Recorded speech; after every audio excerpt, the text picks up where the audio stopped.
Tu veux venir étudier en Russie et tu ne sais pas par où commencer, tu ne sais pas où aller, tu ne sais pas ce qu'il faut faire, quoi prendre en compte.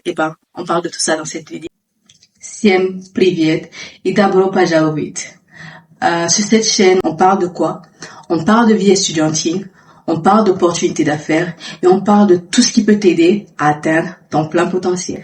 Je suis Verlaine Feugueux, étudiante en Russie, passionnée d'entrepreneuriat et de développement personnel.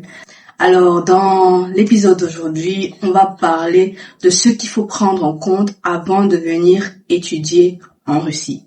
Alors, tu es en terminale, tu fais ta dernière année de licence ou de master, tu veux venir continuer tes études en Russie. Il y a quelques petites choses qu'il faut prendre en compte avant de même commencer ta procédure pour venir étudier en Russie. Donc, on va parler de ça sans plus tarder.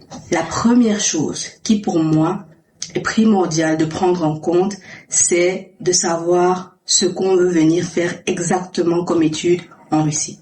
Je m'explique. Quand tu sais exactement ce que tu veux venir étudier en Russie, tu te prépares à l'avance en cherchant les universités qui offrent les meilleures formations dans ton domaine, en déjà te renseignant sur le coût des universités, les coûts de frais universitaires. Tu te renseignes également sur le cadre de vie dans ces universités. Bien avant même de chercher à avoir une bourse, il faut déjà cibler les universités dans lesquelles tu veux pouvoir étudier. Donc ça, c'était de 1. De 2, il faut apprendre la langue russe.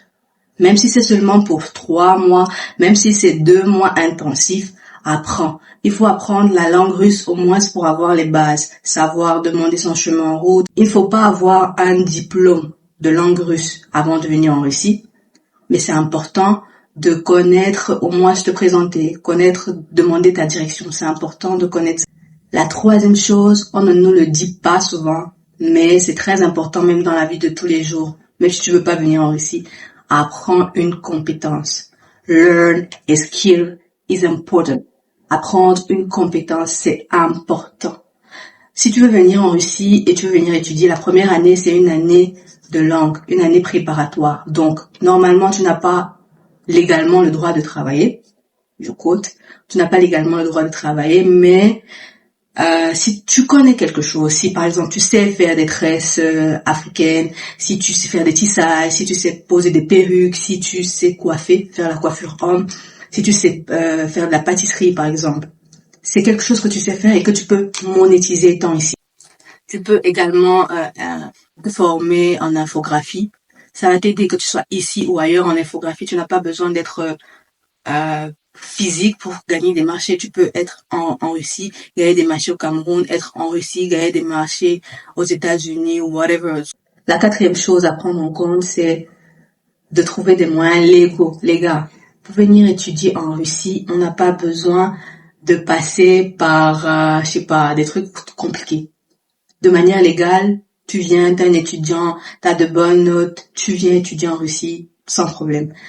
Les moyens pour venir étudier en Russie, soit tu fais tes demandes par toi-même, vu qu'au préalable, tu connais déjà les universités dans lesquelles tu veux pouvoir étudier, donc soit tu fais tes demandes dans certaines universités, tu as ton admission, tu demandes tes papiers, ton visa, tranquille, tu viens.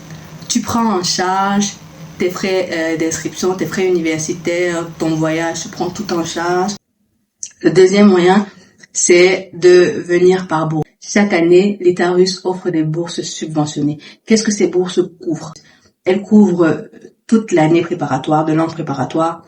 Elles couvrent également tout ton parcours de formation. Donc, si tu as pris, par exemple, un master, elles couvrent ton master ou ton PhD ou ta licence. Donc, elles couvrent tous tes frais académiques. Elle ne prend pas en compte ton logement ou ton billet d'avion ou whatever. Mais ça dépend des pays. Renseignez-vous pour savoir si votre pays n'est pas en partenariat pour les bourses avec l'État russe. Comme ça, au moins, vous serez subventionné par votre pays et par l'État de Russie. Donc, il faut vous renseigner pour les bourses dans votre pays également. La troisième option par laquelle vous pouvez venir étudier en Fédération de Russie, c'est par les concours qu'ils appellent ici Olympiades, que les universités organisent. Ce sera un concours écrit, donc les universités prendront les meilleurs par étude de dossier et par concours écrit.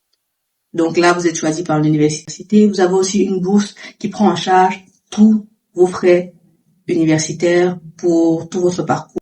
La quatrième option qui peut être considérée, c'est celle de passer par une agence qui vous aide à obtenir une bourse, soit en Russie, soit au Canada, bref, dans d'autres pays, mais une agence qui vous aide à postuler dans les universités, à vous préparer pour les concours ou bien à venir vous installer. Mais pour ça, il faut faire vos recherches sur les agences. J'espère que la vidéo vous a plu. N'oubliez pas de lâcher un pouce bleu, de vous abonner et de commenter pour me dire ce que vous avez aimé dans la vidéo et de me laisser vos questions, d'accord, si vous voulez que je développe un sujet particulier.